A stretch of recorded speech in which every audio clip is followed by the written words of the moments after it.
Hi, Aunt Karen. How have you been? Oh, darling, I'm just fantastic. Never been better. Really? Because like 300,000 people have died from this pandemic and 14 million have lost their health insurance. Oh, I know. Trump is basically a murderer, whatever. Thank God Joe Biden won. We can finally enjoy brunches again. Yeah, I mean, this waffle is lit, but so is California. I mean, it's literally on fire. Oh, I did see that on my Insta. I think so anyways. And the police have been attacking citizens in the streets for protesting police brutality. I mean, talk about ironic.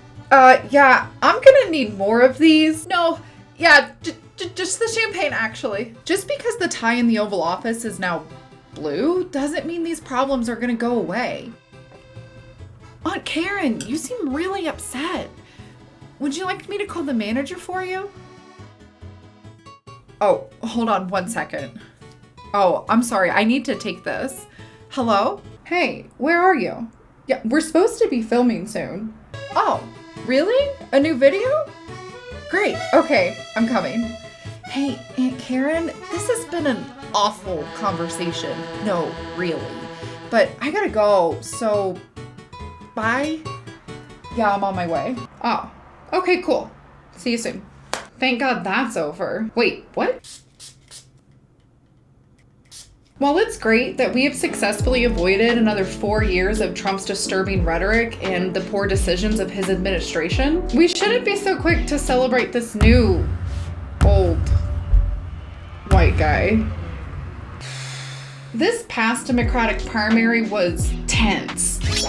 No, emotionally draining. Around me or from me. No, scary. Oh, No, I really think it was just shit, honestly. It was just shit, to say the least. But there were a lot of important issues being fought for. Issues such as Medicare for All, ridding the Oval Office of the saggy, orange, small-handed fascists that infested it, climate change and police reform are just a few that come to mind. Though there was one candidate who stands out in my mind who spoke vocally and passionately about these issues, we were force-fed a spoonful of neoliberal corporatism. No, I don't want that. It's not what I asked for. It's not. Go. But living in the past isn't useful for solving today's problems or preparing for tomorrow's. We have to work with what we have, and what we have is Joe Biden. 2020 is the year that broke the camel's back. The people of this country are tired of politicians who dodge questions like it's 6th grade gym class. Biden has already addressed most of these issues so far. So let's use the power of the internet and touch on Biden and see just how low we should set our expectations.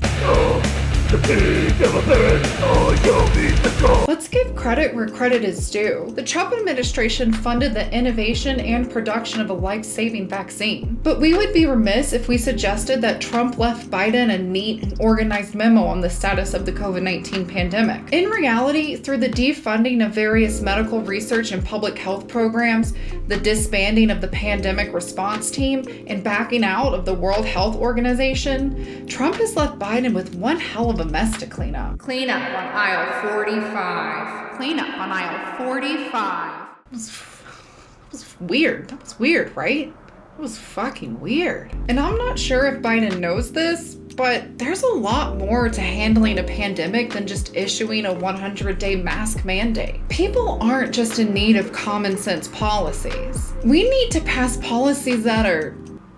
Can you say beefy? Beefy? Beefy. Beefy. Yes. We need to pass policies that are beefy. How do you want me? We need to pass policies that are beefy. We need to pass policies that are beefy when it comes to addressing the health and financial problems millions of Americans face. At a time when there's a raging pandemic and mass unemployment, it is absolutely inhumane for health insurance to be tied to employment. Medicare for All guarantees the right to life-saving care that would increase the quality of life for all Americans. I wonder what Joe Biden has to say about passing Medicare for All. I would veto anything. I want to know, how did they find the $35 trillion? My opposition relates to whether or not, A, it's doable, 2, what the cost is, and what the consequences for the rest of the budget are. Oh, oof, that's not good. Where's that fucking disappointment bar? Where is it? Oh, there it is. Yeah, better. As if a pandemic wasn't enough, the Earth decided to finally cash in on that long overdue sweet revenge. Existential. Existential. Existential. Existential. Existential. Existential. Existential. The reality of the situation is that climate change is the largest Existential. threat we humans have ever faced. In order to secure the future, we need radical changes. Changes so radical, nearly every other first world country is adopting them. Recently, fracking has been under scrutiny, and I really just can't figure out why. I mean, the only side effects are water contamination, earthquakes, pollution, methane leaks, exposure to radioactive and chemical pollutants, and increased risk for cancer. I mean, honestly, I really just don't understand what is so bad about fracking. Fortunately for us, Joe Biden is the president-elect, and he wants to get back in the Paris Climate Agreement. So I bet he is also excited to start switching the US from poisonous gases to something more sustainable and ecologically friendly, right? I'm not banning fracking in Pennsylvania or anywhere else.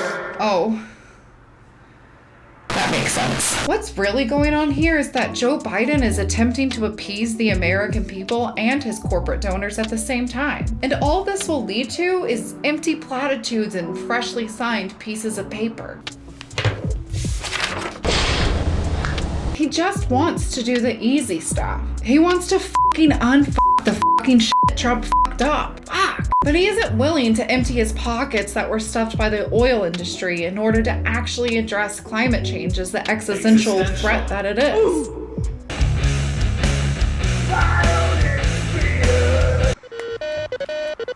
Hello? Oh, 2020? Oh, okay, yeah, sure, I'll tell him. Yeah, no problem.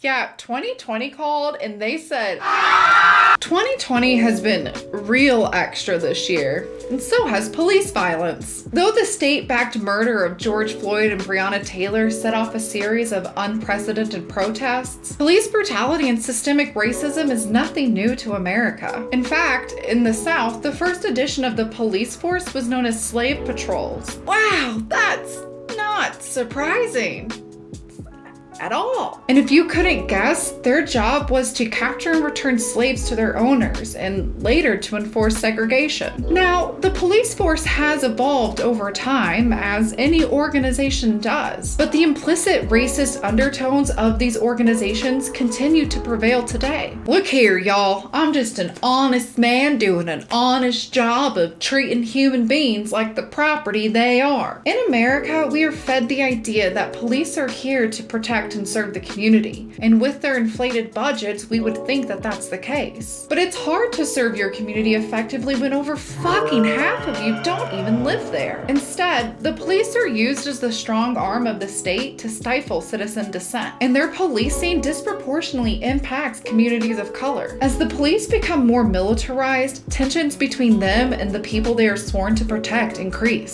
So what are we supposed to do about it? Though controversial, defund the police is a policy that is meant to bring more accountability to law enforcement, lessen the burden on the police, and bring in trained professionals who are better equipped to handle situations where police really don't need to be involved. Hi, I'm Officer Dipshit. Oh, hey, man. I just shot a man 18 times in the back like 45 minutes ago. Okay, cool. Where are your fucking neighbors that need to turn down their music or whatever? Yeah, that sounds like two totally normal tasks that should be performed by the same person in a day.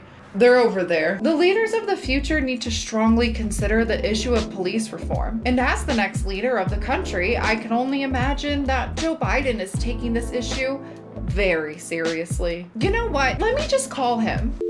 Hello? America? Yes, I would like to speak to the manager-elect, please. Oh, it's working. Oh, hi, Joe Biden? I'm Joe Biden. I'm just wanting to get an idea of how you feel about police reform. Let's get something straight. Saying that we're talking about defunding the police. We're not. Oh. I see. I'm the first person, black or white. Well, okay. Yeah, we're gonna need to move that down a little bit. A little bit more. Just a little bit.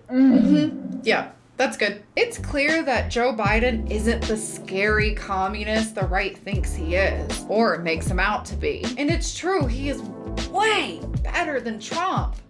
Oh, wait. No, he's not. Wouldn't it be nice if the lesser of two evils was just like a little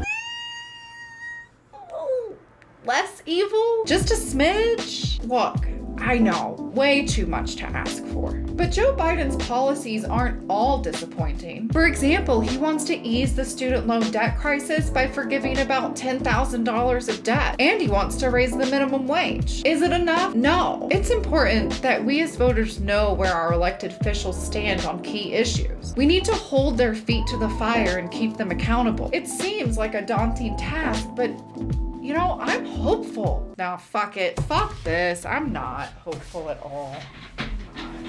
Thank you for watching my very funny and insightful video. My sources are always in the description. If you enjoyed this video, please be sure to like and subscribe to see more, and I'll see you next time.